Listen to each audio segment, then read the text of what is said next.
Big Oak has set a Blue Jays record. Welcome to Off the Roster, brought to you by our founding partner, Proline. With the new Proline app, you can make every pitch more interesting all baseball season long. Download it today. The Toronto Blue Jays, Dan Riccio. First of all, everyone, thank you for joining us, especially if you're on the chat on YouTube. Off the Roster, TNN Cabby is off this week. The Blue Jays have exercised their Trop demons in Tampa Bay. 10-5, they beat them. Big Oak getting 25 home runs so far this season, which is the most for a Blue Jays rookie. What a flippin' game. I know so many were nervous going into yesterday. They hit two home runs in the same game. How does it? What? I didn't know that was I didn't know that was allowed for the Blue Jays. Anyways, I know they've maybe done that a couple of times, but Big Oak, you love to see it. First home run in 16 or 17 games. He's been going through it. Guy is either feast or famine this year, but he leads the team in home runs with 25. So we're not going to harp on that and the lows that he's had at different points this season too much. And then there's Alejandro Kirk. We've been waiting for the Blue Jays offense to come alive here, Linz, and I am maybe more optimistic now than I ever have been, and that's because one of the Blue Jays sluggers is finally got the bat going. And since the All-Star break, I said it yesterday, I said it over the weekend on Flight Deck, the best catcher in baseball since the All-Star break is Alejandro Kirk. The captain is on fire for the Blue Jays, and it's carrying them to more victories. The captain, who we mentioned yesterday and before, was dealing with a broken thumb, which, being a catcher, that is not easy. It's hard to come back from and rehab from, because you definitely need that. And every second that you are on the field, whether you are hitting or you are behind the plate, he's been fantastic. I know his ABS challenges people are having fun with online because they're not going so well. He's got some great memes that have been about that. But the Blue Jays' 17 hits were their second most in a game this season. And it's not just Kirk. You have Springer having a fantastic moment. Jesus Sanchez, who at moments, I know we have even been critical, he came up and had a big moment. Clement had a fantastic game. And we will celebrate yesterday's game and keep it in this moment because, yes, they continue to play today, where Max Scherzer will be on the mound for the Toronto Blue Jays. But it just was nice to see, especially their history at the flippin' Trop, Dan. The Trop has always been a house of horrors for the Blue Jays. There are very few days where they had success, as we talked about with Griff yesterday. You got to go back all the way to 2007 when the Blue Jays struggles at the Trop really started, and that's that's 19 years ago. So, there are, you can count on one hand the great moments the Jays have had. There's one game that really sticks out. They came back from 7-0 down to win 8-7. I think JP Arancibia or something hit the home run in the ninth to get the Blue Jays ahead. And it was electric because they scored all of those runs to come back in the ninth inning. But, there's very few of those examples at the Trop for the Jays. This is an ongoing thing, and hopefully they can buck the trend because, they need to find a way to keep those wins coming. They're a half game back now of the Texas Rangers. This wild card race is pretty much a dead heat with about 5 or 6 teams. Orioles lost yesterday. Twins won. So, it's kind of just you can't really look at the standings and each score every day. If you're the Blue Jays, you've just got to find a way to keep winning more games than you are losing for the remaining 35-ish games of the season. And getting a win yesterday and maybe coming away from this week against the Rays and Yankees on the road 500, which you just need to go 2-3 over these next 5 games for, that would be a huge success for the Jays going into the easiest and softest schedule of any of these teams in the AL wildcard race through the end of the season.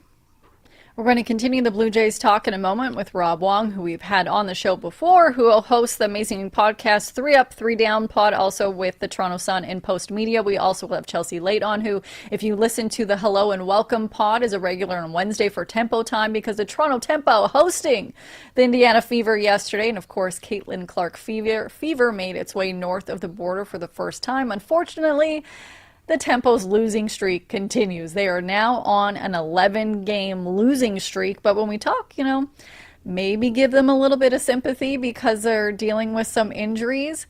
Joey Votto had a take on everything that is surrounding Vladdy, Dan.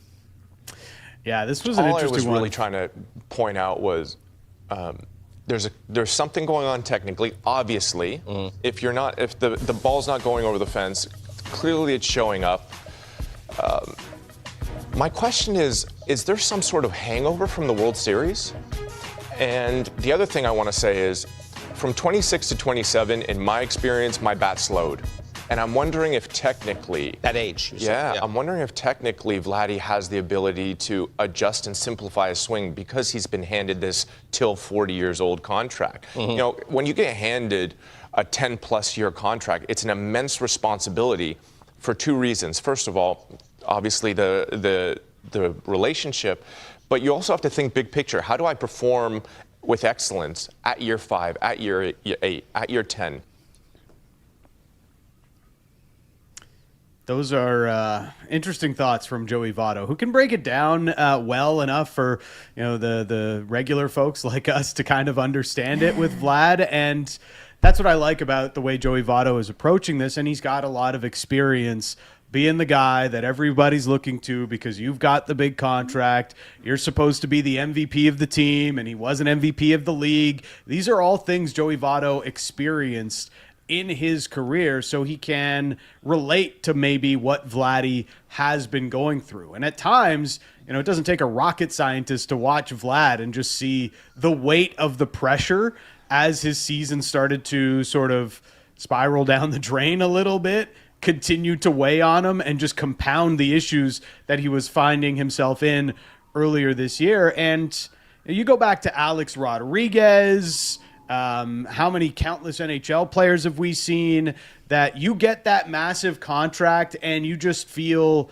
an extra weight on yourself to prove that you're worth all of that money? And in reality, the best way to approach these things, and it's a lot easier said than done, is you just got to do everything you did that got you the contract and play with the freedom that got you that contract. And it's felt like Vladdy has weighed that down, has had that weigh him down all season long. Hopefully when he returns, and hopefully that is as soon as he's eligible on Saturday, he can put all that behind him and start getting his season going in the right direction. Let's continue this conversation surrounding the Blue Jays and everything Major League Baseball, bringing in friend of the show, none other than Rob Wong, who's a digital sports host with Post Media and the Toronto Sun and host of the 3 Up, 3 Down podcast. Welcome back to the show. Rob. Thank you very much. I didn't expect to get applause at this time of the morning. It's pretty rare that someone's applauding me at 10:10 a.m. Eastern, so a nice surprise. Thank you. Well, do we applaud the fact that the Blue Jays are kind of in the thick of this race for the wild card? What do you make of everything surrounding them right now in this race? It is so close for them to get this spot. I know there's plenty of baseball to be played still. Yeah, it's truly unbelievable. Like, I don't think anyone could have expected this run that the Blue Jays have been on since the trade deadline, since the sell-off. I think everybody felt after August 3rd, if the Blue Jays just play some fun ball, play some of the young guys, Vladdy starts hitting, some of the other guys that have been underperforming start to turn it around and get some confidence going into 2027, that's a win. And that has not been it at all. A lot of those guys have continued to struggle. Vladdy struggled.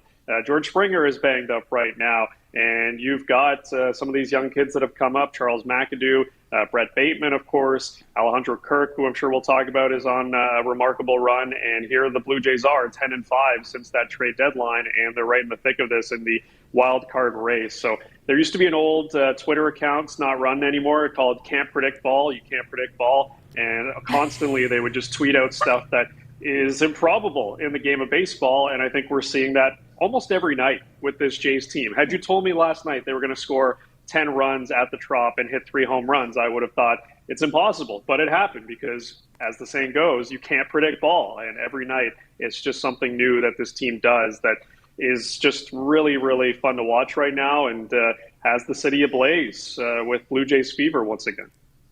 When you talk about how fun they are to watch, I just want you to put on your fan cap for a moment. I know you're professional, you do amazing analysis surrounding this team in Major League Baseball, but when they go off offensively like that yesterday, especially in the first couple of innings, what is going through your mind? Yeah, it's just it's just mind-blowing because of how bad the offense has been this year. And I think, I had to go out for a bit last night. I had to go out for dinner during the game, but I was checking the box score, and every time I looked, the Blue Jays were tacking on more runs. And I thought, wait, this can't be right. Like, this is a team that has struggled so much to hit with runners in scoring position. But they have an Alejandro Kirk home run. They have a Brett Bateman RBI single. They have a Kazuma Okamoto home run, a Josh Smith home run. Like, just so many different things happened last night offensively that really shocked me to my core watching how this team has hit so far this season. But that's sort of been the story here since that August 3rd trade deadline, where they have found a way to get timely hits from unlikely sources and just get the hits at the right time. The pitching has held up, and it's been a large reason, if not the biggest reason, why the Blue Jays have won a lot of these games. The pitching has held them in it, and they've been able to score enough. But last night was really the first time that they broke out and looked like an offensive juggernaut, because a lot of these games they had been winning against the Red Sox and Yankees. There was maybe a few mistakes here from the other team that allowed the Blue Jays to capitalize, some dribblers through the infield, some maybe infield singles that allowed people to reach. But last night was the first time where the quality of contact really justified the offensive output. It's a long time coming, to say the least, Rob. I know in the group chats we can get pretty fiery about the Blue Jays offense, not to spill too many secrets, but it's been tough all season long, and mostly because the star players just haven't been those star players as we've so often talked about. But now when you see what Alejandro Kirk is doing, and he's not really a guy that's supposed to and built to carry your offense for an entire season or close to an entire season, but he's the closest thing the Blue Jays have to a middle-of-the-order bat producing right now. He's been the best catcher in baseball since the All-Star break, and the bat has finally come along. If the Jays keep getting great pitching as they have, and they're finally playing great defense like they did a year ago, they don't need to be a juggernaut offensively. They've just got to be a lot about league average, maybe even a little bit below league average compared to what they've been as the worst offense in baseball for the majority of the season. It's been one of the more surprising parts about the season for the Blue Jays offensively, just that it feels like they can't get more than one or two guys really going at any given time. And had Dalton Varsho, Vladimir Guerrero Jr., Alejandro Kirk, and George Springer had just even their career norms. They didn't have to go above and beyond like George Springer did last year, or Vladdy has done in his career. Had they just done what they've normally done, the Blue Jays wouldn't even be in this position. They'd probably be holding down a wild card spot. They probably wouldn't have sold. They probably would have added more pieces at the trade deadline, but this is the position they find themselves in. And Alejandro Kirk has been putting this team on his back basically since that August 3rd deadline when the Blue Jays have gone on this run. He has looked a lot like the guy that we've seen in the past. He's maybe not been at this sort of peak for a large stretch of his career.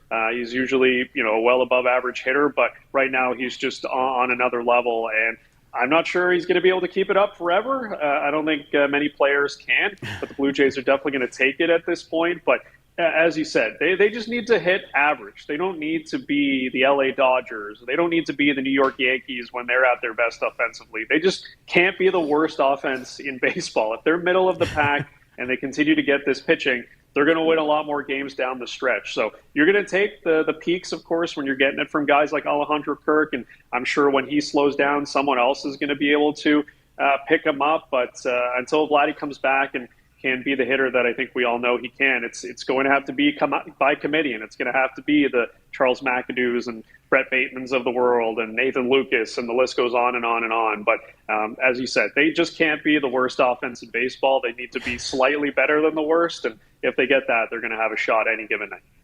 Yeah, they're and as I keep saying, they are going to need Vladdy to be better at some point this season, as long as he does return shortly here. But we'll deal with that as it comes when he does return to the lineup. The offense, though, it's almost felt like bringing in Bateman and moving on from whatever it was they were trying to do before the deadline. they've just committed to being like, hey, we're just not going to be a slug team this year. So let's commit to finding scrappy ways to score runs. And it can be frustrating. Nathan Lucas' suicide squeeze against the Yankees over the weekend is not a play that I truly loved, and it made it worse when it really didn't even work. But at the end of the day, if you're going to commit to being a small ball team and, hey, this is what we have to do to score runs, then you got to be willing to take some of those risks and sometimes go for the lower percentage play, because we're just not confident in being able to get that big hit. And it seems as though that buy-in is something that's working for this offense more often than not lately. Yeah, last night I think it's pretty clear moving forward. That's going to be an outlier, right? Like I don't expect the Blue Jays to be hitting 3 home runs every night. What? Hitting Come on, big Rob. doubles off the wall. It's going to be grit and grind. It's going to be unsexy baseball. I think a lot of people have been talking recently on the broadcast and around the Jays just about how unsexy this baseball team is offensively. And I think, I kind of understand it. As Dan said, they've got the personnel to sort of play Tampa Bay Rays-esque ball offensively. And, it's not going to be pretty every single night. You're going to be frustrated when there's a runner at third base with less than 2 outs and the guy can't get it out of the infield, and then they end that inning without any runs. That's just going to be how it goes. But there is a level where you appreciate that guys aren't trying to do too much, and they're trying to play to their strengths. And Brett Bateman, I think, is a perfect example of that. The stats don't jump off the page, right? Like, he's not right now an above league average hitter. He doesn't have a ton of power, as we know, but he's finding a way to contribute. He's finding a way to touch grass and get that perfect line drive over the infield, but just in front of the outfielder that scores a run. He has definitely mastered that. His speed has been a game changer too on the base paths, where he's able to beat out infield singles. He's able to go to first and third, able to score on a base hit from second base. So there is added value there.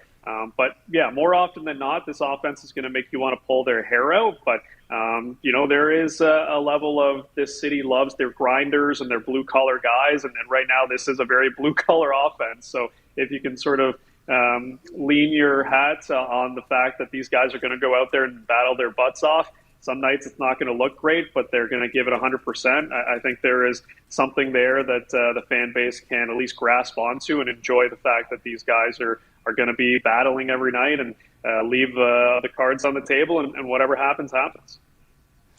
I've had a hard time being overly critical about anybody on the Blue Jays offense outside of Vladdy, because it's like, well, okay, Kazuma Okamoto, he's been super cold lately, but he's also carried the Blue Jays offense in multiple stretches for the season, whereas you've always constantly been waiting for Vlad to break out of it. And with Okamoto, it's kind of been interesting in that I feel like we were sold a different version of what he's ended up being. I thought maybe a little bit more contact, a little bit more on-base ability, and we've gotten a guy who's basically home runs or bust. And not completely, but for the most part, it's been some of that this season with Okamoto. What have you made of his first season, and how he's tried to manage coming to the major leagues for the first time?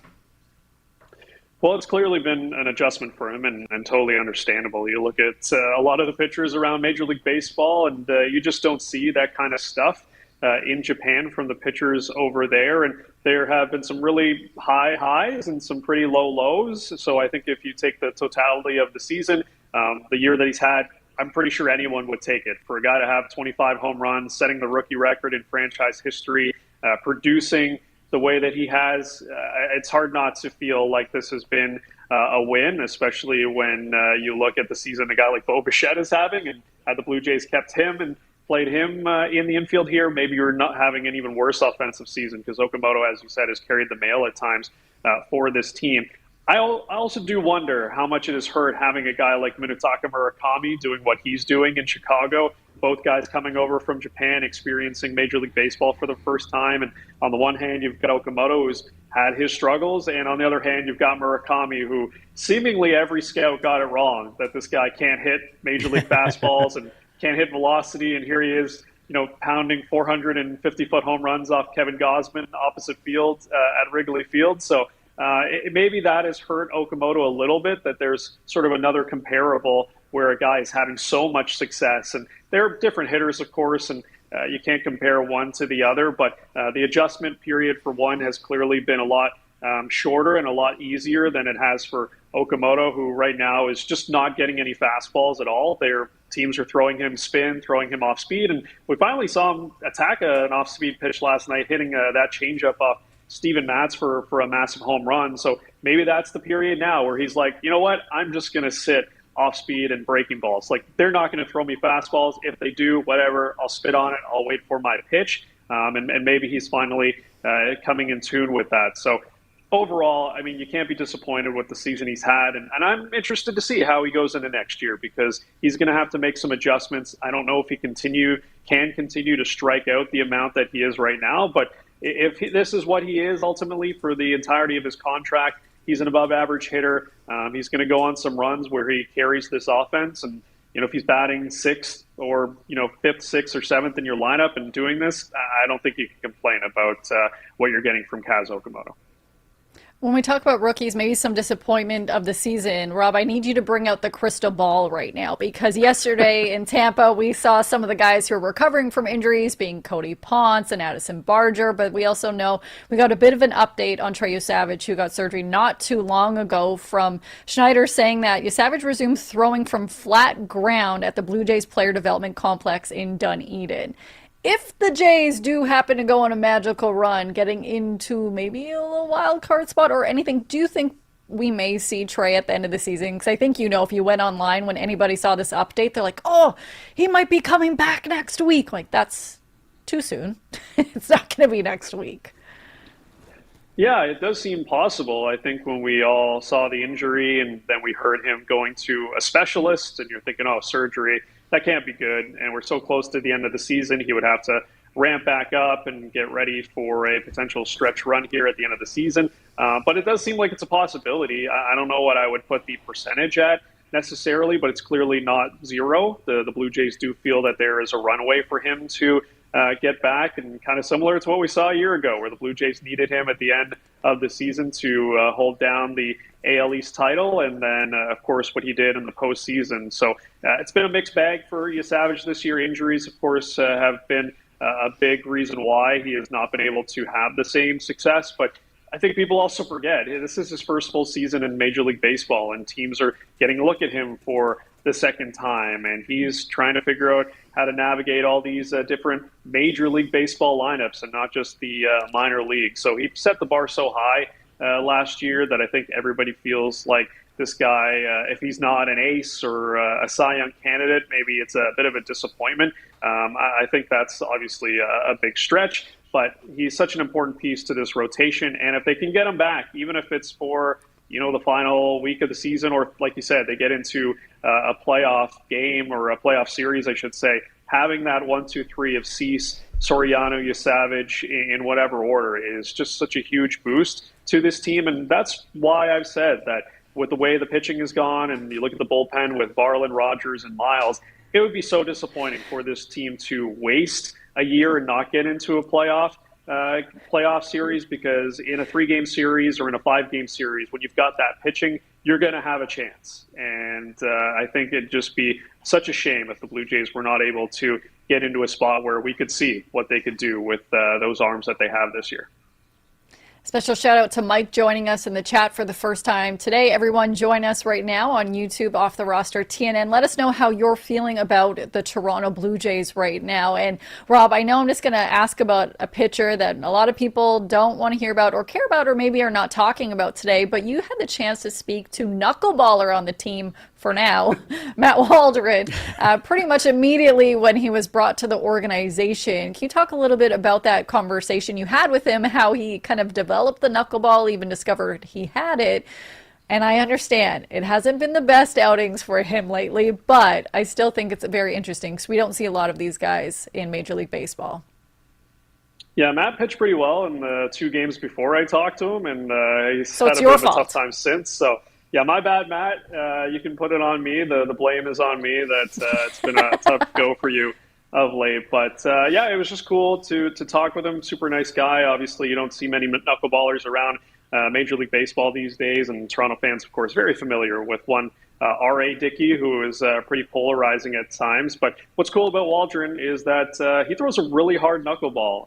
And, I was talking to him about it, and he said, I think it was the game just that he'd pitched previously against the Phillies. He got it up to around like 86 miles an hour against Kyle Schwarber. So just sort of telling me how he can manipulate the different speeds. And I asked him, most guys use this as a last resort, or quote unquote last resort, like R.A. Dickey did, who was a more traditional pitcher to start, and he had to figure something out. And he said, yeah, that's not me. Like, I've been using it since I was a kid. My twin brother and I, we used to play a old baseball video game. I'm guessing it was MLB The Show. And he said, we found Tim Wakefield, and we figured, hey, let's go in the backyard and try this out. So he's been throwing a knuckleball ever since he was about 9 or 10 years old. He did tell me when he first got to the Padres organization, they wanted him throwing it like 80% of the time. And I said, could you ever see yourself getting to 80%? He said, maybe when I'm like 36 and my arm's dead and I need something, yeah, maybe I will. But I don't see myself doing that in the next few years. So he, likes to have the pitch mix that he currently has. And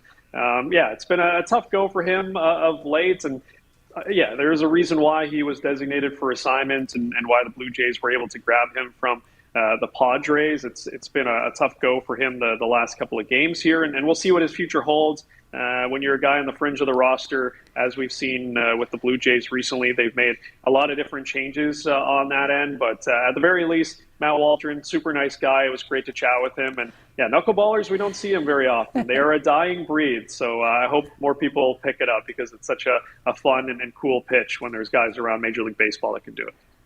I love watching Valley and Kirky try to catch it. And the first time I remember when Valley tried to catch him, he missed it and had this big smile looking back at the dugout. But I'll bring this back to the Jays because while we're celebrating such a fantastic offensive performance yesterday by the Toronto Blue Jays, let's go to Seattle, where yes, we all remember that they took them on in the ALCS, and it definitely added a bit more of a rivalry between the Jays and the Seattle fans. Take a look at what happened in the game yesterday, because if you did not see this was not a good outing for all-star Julio Rodriguez. So they're currently down 19-0, so they have in a position player pitching, and so he makes the catch, forgets that there was not... Bases are loaded, and there's only one out. He forgot how many outs there were, so he just... This was rough. So when days when we think it is rough for the Toronto Blue Jays, or heck, any other team yesterday, when I looked at the score and the update from this, I could not believe, guys, that this happened. That's rough.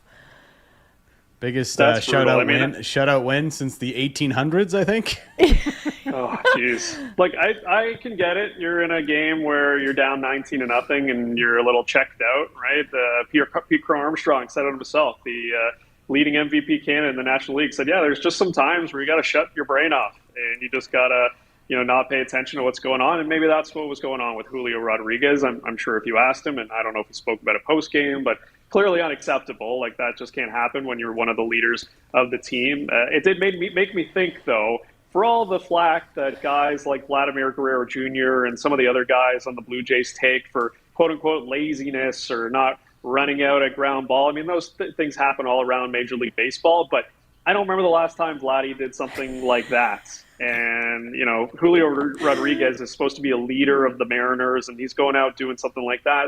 That's a pretty bad look. So I hope people just remember when they see, Vladdy and some of the mistakes that he does. Yeah, you hate when he gets thrown out at third or gets thrown out trying to steal a base, but I don't think he's, losing track of how many runners or how many outs there are in an inning. Like, he's a smart baseball player. He's got a very high IQ. He's in tune with the game. So, a tough look for the Mariners and Julio Rodriguez, who are having an even worse season than the Blue Jays after going to the ALCS. So tough go for that team.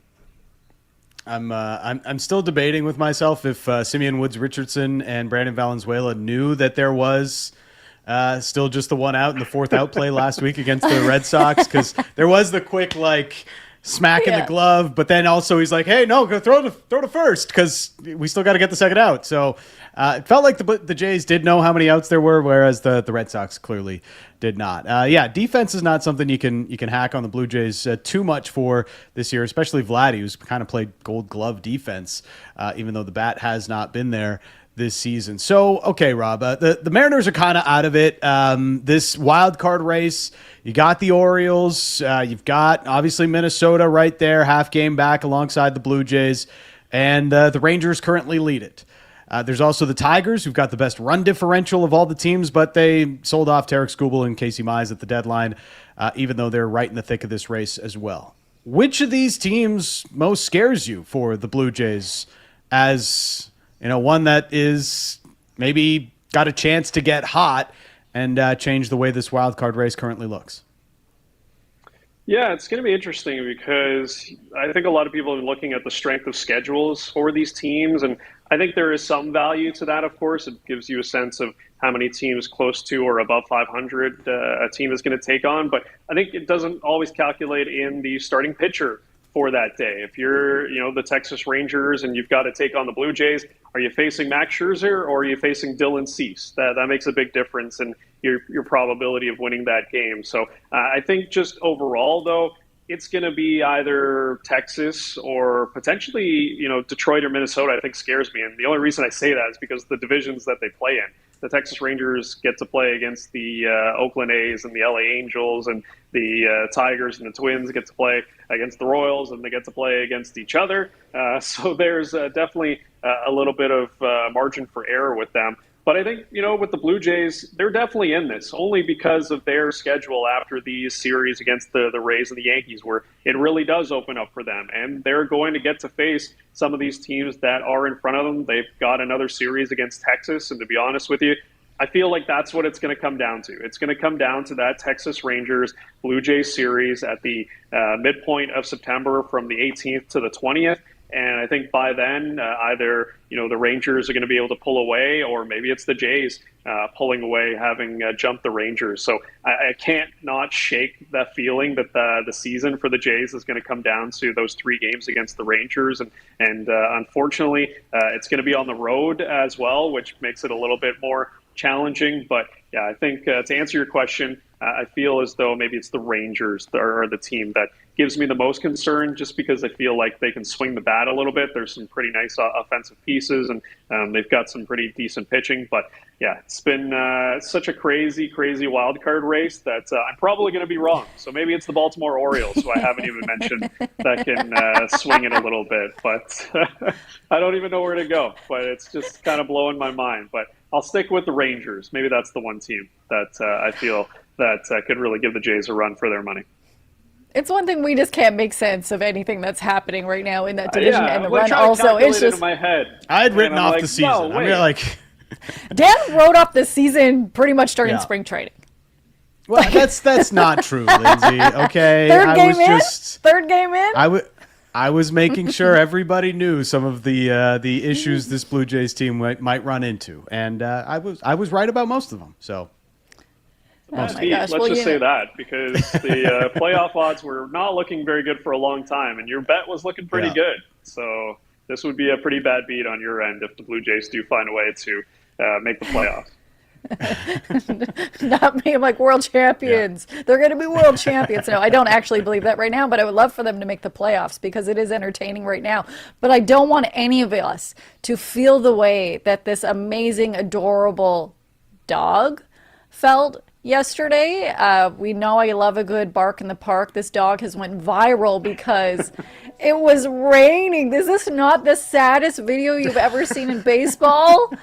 The poor Twins guy. And so the reason I'm bringing this up, to bring this sadness of this dog, to bring it back to Toronto and the Maple Leafs, because if people do not know this, John Tavares is currently fighting an $8 million tax bill taking on the CRA, which has to go back to his 2018 negotiations and his bonus.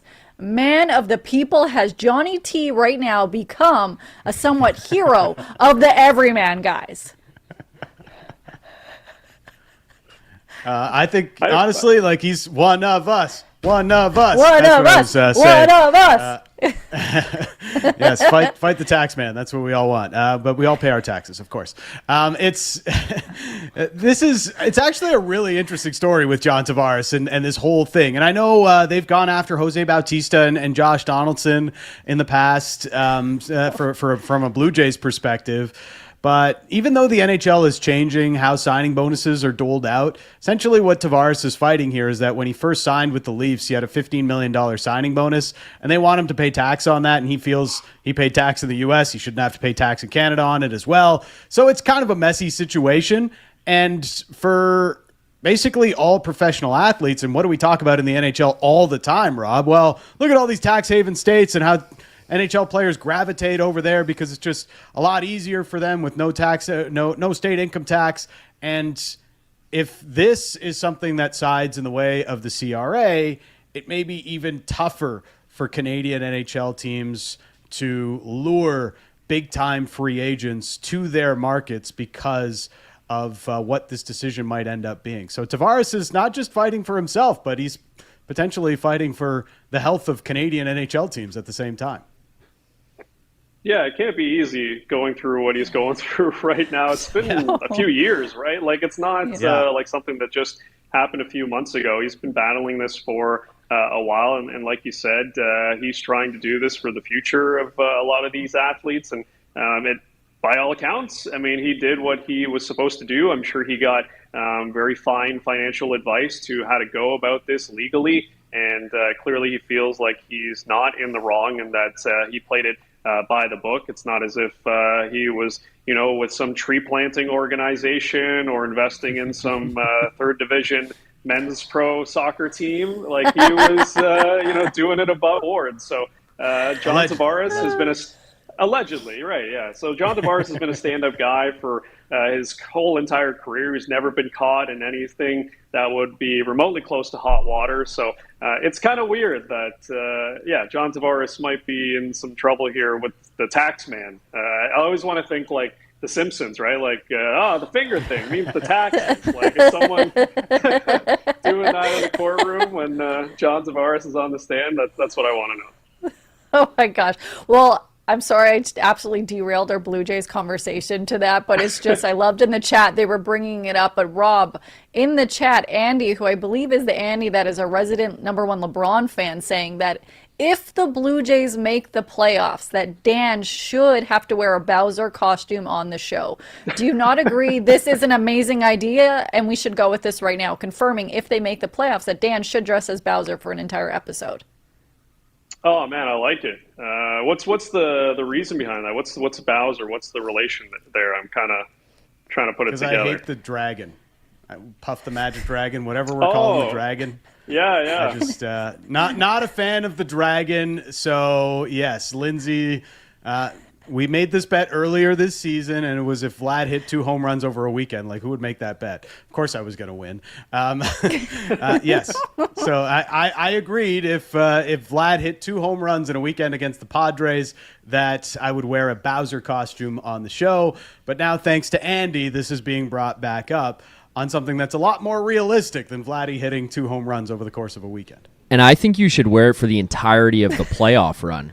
Like, as long as they're in the playoffs, you have to wear it. Yep. Yeah. No, Producer Zach, the voice of God on the show, gets the final say. So that's it. Final, no other take on that. Rob, we always appreciate you. Thank you for joining us. Make sure to go listen to his podcast, 3 Up, 3 Down. We appreciate you. Thanks for joining us today.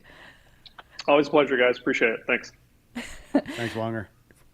Thank you in the chat also to Clayton right now saying, I don't have a doctor nor any children in school, etc. So what do my taxes do for me?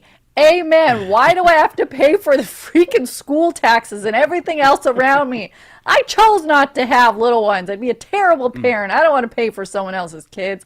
Just kidding. People are going to hate on me so hard. Yeah, pretty much. Pretty much. This is... It is a difficult subject, and nobody likes paying taxes. That's pretty obvious, right? So much of the hard work we put into earning our paychecks ends up going back to the government, and you're not always feeling exactly where the benefit of that is coming from, especially lately with the increasing cost of life and inflation continuously going up, and who knows where it's going to go. But from a sports fan perspective, as we see Kevin putting in the chat here, yeah, there's a real benefit, okay? And I know that maybe there is ways, if you've got a great tax guy, that you can finagle your way or work your way around it. And the Leafs have found this workaround to a certain extent with huge signing bonus payments for Matthews and Nylander and all those guys. But that is going to be minimized because the new CBA in contracts signed after September 15th, I think, are not going to be allowed to have 90% in signing bonus. That's going way down to 60%. So things are changing. And this one decision is going to set a precedent for future NHL players as far as what it means to come to Toronto for your tax purposes. And if there is going to be a Canadian tax, which we all know there is, for players to come north of the border and play in Canada, that's going to continue. And if this decision gets made in the way of the CRA and Tavares has to pay his $8 million fine or whatever we're calling it, penalty, that's only going to make things harder for Canadian NHL teams. And we have not seen the Stanley Cup come north of the border in a very long time. So I'd be against that kind of a decision. Me too, but I am totally for bringing in our resident tax expert, first time on the show. If you are a fan of the podcast, hello and welcome. You're familiar with her on Tempo Time, also the beat reporter for TSN when it comes to the Tempo. Welcome to the show for the first time, Chelsea Lake. Good morning, Chelsea. Good morning. Hi. Chelsea. I am the opposite of a tax expert. I would have loved to see a live look at your face when I started to introduce you. You're like, please don't make me do this. So, Chelsea, I saw you. I didn't sign up for this. What? My internet connection's not working. Sorry, guys. But the Tempo, unfortunately, are on an 11-game losing streak right now. But the Scotiabank Arena was absolutely rocking yesterday. We've seen this for the couple of games they've had, but the Caitlin Clark effect made its way. Caitlin Clark fever north of Toronto for the first time. We're going to keep this positive right now because, yes, she has a lot of fans. What was it like for you to be inside there yesterday, just seeing how many Caitlin fans made their way inside the arena? Yeah, I mean, it honestly felt like, and Lindsay, you have been there for a lot of these times, but it felt like when someone like LeBron comes to a Raptors game or someone like Steph Curry comes up to play the Raptors, it was just so electric and so fun. And I think the Tempo did a great job of like making sure that the game lived up, with everything, the game ops, the mascot reveal, all the celebrities there. Like, you could just feel that it was a big moment, and the game itself was incredible. I mean, Sandy Brondello did tell us before the game that she wanted, because the last time they played at Scotiabank, there was a 32-point loss to the Minnesota Lynx, so that wasn't as fun as it could have been. It wasn't pretty. Yeah, exactly. So, she was like, I want it to be a good game, and it was. So, checked off all of those boxes. It was so fun to be in the arena with all of that, and just like one of those nights where, and I think again, Lindsay, you can attest to this too, where you're just kind of like, wow, like the WNBA really made it to Canada, and we're living in these moments now. So just really fun to be a part of. And the narrative right now surrounding Canada and the WNBA, I'm just going to stop this all right now because there's clickbaity stuff happening with Caitlin Clark joking after saying, like Kelsey Mitchell didn't finish out the game, that she's like, well, if they had air conditioning here, she was joking. I've been at Scotiabank Arena at times more than I get to see my own husband or I'm at home. That was one of the hottest sporting events I've ever covered there. True. She was just, everybody chill, unlike it was last night at Scotiabank Arena. She was just being sarcastic. So just calm down. But Chelsea, I don't want to calm down when we talk about the Tempo season. Sandy yesterday, Coach Brondello after the game talking about their defense. Defensively, what has been lacking for the Tempo, which we see is some of the issues when it comes to them staying in these games? Yeah, I mean, last night was definitely an improvement. I think that has a lot to do with Brittany Sykes being back on the floor, their defensive leader, former all-defense WNBA player. So that is a huge thing for them, and rebounding. And so they're addressing these things. You bring Anissa Morrow in, who has really just been impressive in her few games. I mean, she hasn't had time really to practice with the team. She's learning plays, and the fact that she's already making such an impact is really impressive for a player who will be part of this tempo system for many years to come. And then, yeah, just getting Sykes back is just so huge for that. But their defense is definitely something that is a team focus. And I think it's hard when you're playing with so many different lineups and your defensive assignments are changing every game, and you're trying to figure out, okay, how are we going to defend when we're down this player. And it's just, I think that lack of consistency has been one of the biggest struggles for the Tempo this season. And it's not something you can control. So you just have to kind of try and adapt game by game. So getting Brittany Sykes back was huge. Obviously, she was on a minutes restriction, but how much is this going to help the Tempo here down the stretch? Oh, it's absolutely huge. I mean, the fact that she was averaging 20 points a game before she left, she was on her way to an all-star campaign, maybe should have still been named an all-star despite the fact that she was injured in mid-June. And then again, just the defensive power. She's such a great two-way player. And she's also the most veteran player on this team. And I think people don't, you can't see so much from the outside sometimes how much impact a veteran player has, but especially on an expansion franchise when everybody is trying to figure out the identity of the team, the identity of the franchise. You're going through a lot of firsts and a roller coaster. Having someone like Sykes, who is so experienced in the league and can just calm everyone down, not just on the court, but with her energy as well. She's, a very positive presence in the locker room. And, she was even telling us this week as she prepared for her return that she stayed that very vocal presence in the locker room through the good days, through her stretch of being gone, but also on the bad days during this 11-game losing streak, just trying to give her team tough love when they needed it, but also being supportive. And so having that, not just in the locker room, but back on the court as well. Brondello said it best yesterday. It'll just boost the confidence of the entire team. So you have this great game last night with Caitlin Clark in town, and tickets were like over $100. I was looking on the resale market just to get into the building. Later this week, the Tempo are going to have a couple of games played at Rogers Arena Friday and Sunday. It does feel, like, yes, the WNBA has arrived in Canada, and Vancouver had a game there last year, I do believe, as well. But is this exciting for the Tempo players to go out on the road, but kind of still build the brand across Canada as the one team currently north of the border? Yeah, I mean, a lot of the Tempo players have been really vocal about how much they've loved being in Toronto. I think Izzy Harrison, I saw her on Threads this morning just saying how much she needed Toronto for her own career and the stage she's at right now. And so I think they really appreciate the fact that they represent a country and the way that the fans have been really supportive. And even Sykes last night said she got chills when they announced her back in the starting lineup, and the entire 19,000 people at Scotiabank Arena just erupted for just her return. Like, she hadn't even done anything on the court yet. And so, yeah, to go to Vancouver, to bring new fans into the WNBA, to bring new fans into the Tempo and just strengthen their identity as Canada's team is really exciting. And Sykes was a part of that game last year in Vancouver. She played for the Seattle Storm and has great memories of that. She was kind of talking about that last night after the game, how much she enjoyed that atmosphere and how excited she is to bring her teammates to Vancouver and have them experience that as well. And so I think it just kind of, these road trips are good to build team chemistry, but it also builds that relationship with the fans, which is so important for an expansion team, but also just important when you're bringing the league into a country like Canada. Obviously, you have the people who have been following the league for a long time, the Lindsays and I of the world.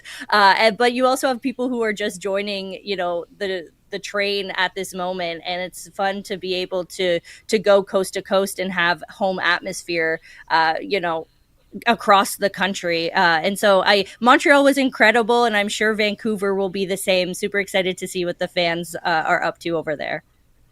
You spoke about Slim being such a veteran presence with this team and her impact even when she wasn't playing. But Laura Zhuskaika, because of a lot of the injuries, really has a bigger role than I think even she expected when she was just an invite to training camp. How have you seen her impact this team, even when it is not in a starting role? Because I think people who are just paying attention to the WNBA or even women's professional basketball are just like, who is she? But we know she's been fantastic for quite a while. She's just really making her mark in her rookie year. Oh, yeah. I mean, I was one of those when they invited her to training camp. I was like, I've never heard of this player. No, you hear of some of these players, like Marie Kondo had, a little bit of a reputation overseas before she came over. And then Lau comes over, and she's just a gritty player. She just never gives up on a play. You're seeing her get rebounds. You're seeing her make tough shots. She's always moving on the floor. And I mean, you've seen the roller coaster of her rookie season. Sometimes she's had games that are better than others. But at the same time, the way that she's been able to just adapt to the role she's been given, which is completely different from the role she plays in Europe.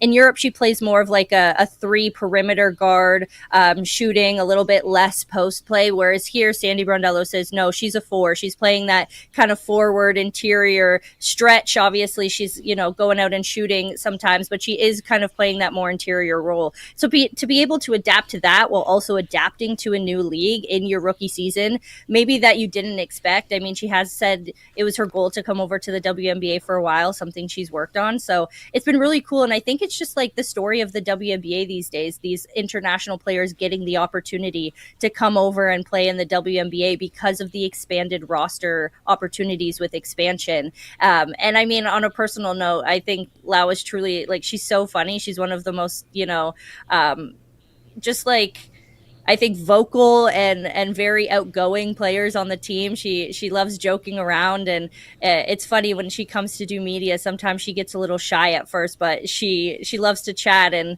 it's just been fun to see her personality really make an impact on the team as well. I love how shy they are because, like, Julie Alma, including Niara to Marina to Nice, all saying how they're shy, and I'm like, BS. You guys are so outgoing and fun and lovely. But what I will say BS on, thank you for joining us right now, Chelsea, is the mascots. But I've been very vocal on this show. I don't like mascots in general. So when there's not one, but 2 unveiled yesterday for the Tempo, one being a snapping turtle, another being a hare, some people not understanding what this has to do with the Tempo. And I get it. It's like because the Tempo, one's fast, one's slow. They set the pace. Yeah. I believe you may have to have a positive take on this, but what were your thoughts on the mascots? My favorite part of all of this has been everybody saying that they're like the lesbian aunties of the league because, yes, our mascots are two queens, and they are. The dating rumors are already spreading. And I mean, I did put some hard-hitting journalism out there last night saying that they are not dating or siblings. They are just besties. And the people are eating it up. They're shipping them, which I think is hilarious. The tweets have truly been cracking me up. We're going to break a few of them down on Hello and Welcome in a bit today. So that will be fun. But yeah, I think that has been my favorite part of the reveal is just seeing everybody like build the lore of their relationship and these two and like what their story is going to be for the Tempo. But yeah, I mean, the first mascot duo in the league, you kind of introduced them last night, but yeah, I'm excited to see how the lore builds. Oh my gosh, I'm with Kia on this. So Kia Nurse saying, who's in the costume? That is how I feel about mascots. But we appreciate you. Make sure to check out Chelsea on Hello and Welcome with Jerome in, what time is it today? What time are you guys in like doing 5 live? Minutes. Okay, bye. Thank you for joining us. Go check them out after we're done. Bye, that's Chelsea. Thank you so much for joining us. Yeah, so if you don't know, a snapping turtle and then also a hare, but also the discourse surrounding it isn't the most positive depending where you're looking at it, whether it be on Reddit or not, because a press release came out with it, and the snapping turtle, Des, is she, they. And a lot of people are losing it, saying, why are you giving mascots any pronouns? I'm going to leave it at that. They can have the discourse about that. I don't like mascots. That's all I'm going to say. They creep me out. But I do love the segment that you pitched today for Wednesday. Would you rather do Would You Rather Wednesday or talk about mascots? Would you rather Wednesday? Let's get to it. Would you rather Wednesday? Yeah, because if I were to talk about the Tempo mascots, nothing good would be said. So, all right, let's get to Would You Rather Wednesday. We're not breaking any, we're not innovating all that much. Would You Rather Wednesday, you know how this is. We give you two options, and you can play along in the chat as well. Yes. We'll get Zach to be a part of this too here on Would You Rather Wednesday. So, I mean, we can go sportsy with this. We can go off the boards and have some fun ones as well. We could take suggestions from the chat as well. Would You Rather Wednesday? Also like the stream, of course, and subscribe to the Off the Roster TNN YouTube channel.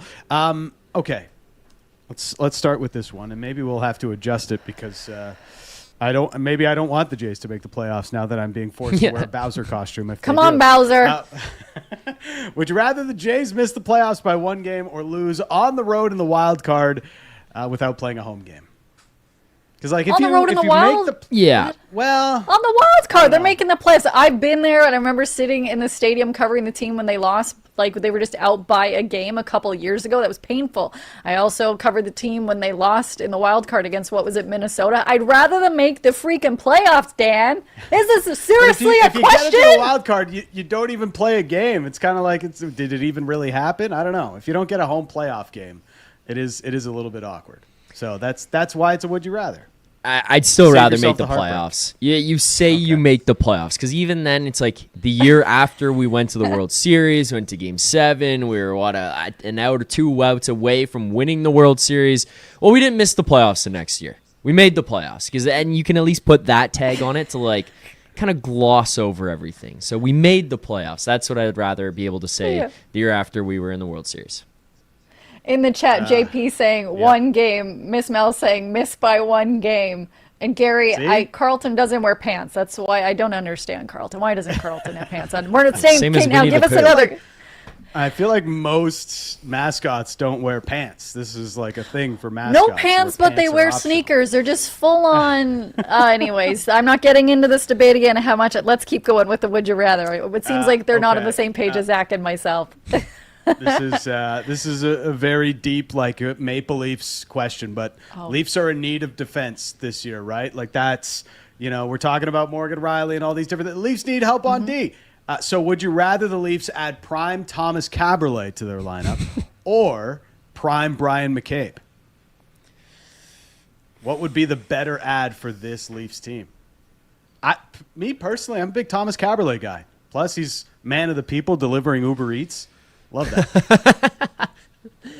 I think I'm going Brian McCabe. I hate this. When I was a kid, my dad always used to say that he felt like there was a sniper in the stands who was telling Thomas Caberlet he wasn't allowed to shoot. We don't need that on the back end. We don't need that on the back end now with this Maple Leafs team. We need more guys like Darren Radish who are just going to fire the pill. Physical brand of hockey who are going to be big, mean, tough to play against. I think that leans more towards Brian McCabe's side than it does to the Thomas Caberlet. So I'm going prime McCabe. I don't like this question. I don't even want to think about that time, but it is a great question. Uber Eats for the win. Caberlet, let's go.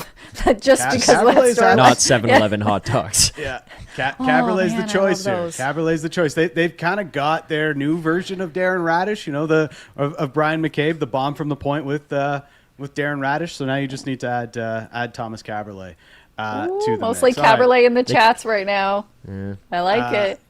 Caberlet in the chat. All right. There's a little bit of both. Gary says McCabe was never the same after the can opener was banned. Ernie Clement. Yes. That's so true. Like they come back from the lockout, no more can openers. And somehow he was still named to that 06 Olympic team, which I think most Canadians, maybe Brian McCabe himself would rather. And Nessie saying prime Ernie Clement. Prime Ernie Clement, not bad. He wasn't bad at defense. I'm not mad about that. You know what? You're just choosing your own adventure with these questions. Let's keep that kind of attitude going. I feel like Ernie Clement is the answer for every Toronto sports fan right now. It's just like, would you rather this or Ernie Clement? And the answer would, for everybody, just always be Ernie Clement. All right, let's move away from sports. Would you rather lose the ability to lie or believe everything you're told? Oh, lie. I'm so gullible. I believe most things that I'm told. Oh, gosh. So That you is would a want tough... to lose the ability to lie? Oh, wait, can you repeat it? Because, like, I'm a bad liar. I'm bad at all Would this. you Okay, what is rather it? lose the ability to lie or believe, or you have to believe everything you're told for the rest of your life? So you can't lie for the rest of your life, or if I tell you that if I tell you that the color green is actually blue, you'll believe that forever for the rest of your life. You know what? We'll take that. And pretty much that there in my life. I'd be tough not to lie because when somebody's like, hey, do I look fat in this? The answer is always no. But can you imagine? You're like, yes. You look terrible. So I'd rather go with option 2. I think I'm It would losing be the like the ability movie to Liar, lie. Liar. I think I'm Yeah. going to get rid of Losing the- that. And I'd rather Yeah. be able to like have some ability to discern what is real and what's not, and like what Yeah. that the Me color and Zach green are is not going blue. to delusional land. Woo! I don't know. But Dan, you know, what's your there's so answer? many different there's so many different ways that you can look at this. You know, like it's, you know, if your partner's like, hey, how do I look in this, and you don't think they look, you know, and you say something really bad because you can't lie anymore. You know, I think There's in a a lot way of it would be ways kind this of could go. freeing though. Like if you're just Honesty you're is not the best policy. yeah, you're not held to these lies, and you know, like you can just be honest and blunt with people, or it's just there's no other option. I mean, at Yeah. some point you're just like, all right, well, let it ride. People would There's a understand. There's a reason why Liar Liar is still a great movie. All right, if you are looking at which superpower would you rather have? Would you rather be able to teleport anywhere or be able to read minds? This is easy for me. Teleport. Teleport's the answer Yeah. for me. The Yeah, amount of F traffic. time. Yeah, the amount of time I would save, and like, Lindsay, imagine having to be able to go from where you live to and from Leafs games, Raptors games, getting in and out and avoiding the traffic that I know you deal with in your area. If you could just teleport. So what do you do? Yeah, exactly. Exactly. Yeah, You know teleport what? Anywhere? Let's bring it back to the mascot for one more moment. They should have made it a car. They should have made the Toronto Tempo mascot a car because a lot of them were late yesterday because traffic was so bad. And so many times we see, I remember Masai Ujiri having to get out of his vehicle trying to make it to a Raptors playoff game. We saw Nylander, so many of the opposing teams against the Leafs having to get out of their vehicles because traffic is so bad. Teleport True. this SHIT all day, every day. Great question. I'm fired up, Dan. I actually think like being able to read people's minds is not. I mean, sure, it could be beneficial in some ways, but I don't want to know what everybody's thinking to themselves at all times. That No. would be frightening. That would be frightening. Yeah, try to No, guess like, what I'm thinking right now. I don't want to know. No, I don't want to know. wanna either. know. I don't want to don't know. Circle K hot dogs. It's just like I can't wait to see Dan in a Bowser costume. That's Yeah. that's pretty much it. So is that a real thing? Have we now like accepted this because Andy brought it up in the chat? And I will Oh forever yeah, hate this is Andy for accepted, this. and Andy for life, loving this. The chat also fully on board. If the Toronto Blue Jays make it to the playoffs, Dan will wear a Bowser costume on set for the entirety of the playoffs because that question was also posed by Zach in the chat, and the votes are in. They agree that that is going to be what's happening. You would, Simon Cowell should be wearing that if this happens. It would be pretty funny if the Jays bats just went cold in a playoff game and they got absolutely lit up and we had to come here the next day and Dan's in a Bowser costume just losing his We're mind bringing about people joy, Zach. We're bringing people joy. It is what we do. 500 million for this guy and he can't hit a home run and D's just wearing a Bowser costume. It would be Yeah. pretty good. I'll have to buy a black T-shirt large enough to fit over the costume to keep the. That's Simon not Cowell. allowed. There'll be no modifications of the costumes that we provide with you, Simon. But I'm going to ask you one before I get your guys' Pro Line picks of the day. Would you rather free tickets to the Super Bowl or the Champions League final? Super Bowl. Yeah, because you're smart. I'm going to the Champions League final. I'm just not a you soccer just want to see a guy. bunch of flopping? Free. You just want to free go trip watch to free Europe theater? on top of the best game on earth. Like absolutely. Oh my give me God, someone poked me. The tickets. No, I'm not a soccer guy. I am way more of a football guy. I do respect how cool the event would be, Dan. Yeah. But I would prefer the Super Bowl. That said, actually, this is a good opportunity to bring this up. I was asked to be in a Premier League fantasy league this year for the first time. My lineup has to be locked in by tomorrow night, I believe, because the first game is Friday at 3, and I'm going to need some help. I'm going to need some help from Dan to put together a lineup here. So, because I know the square root of FA.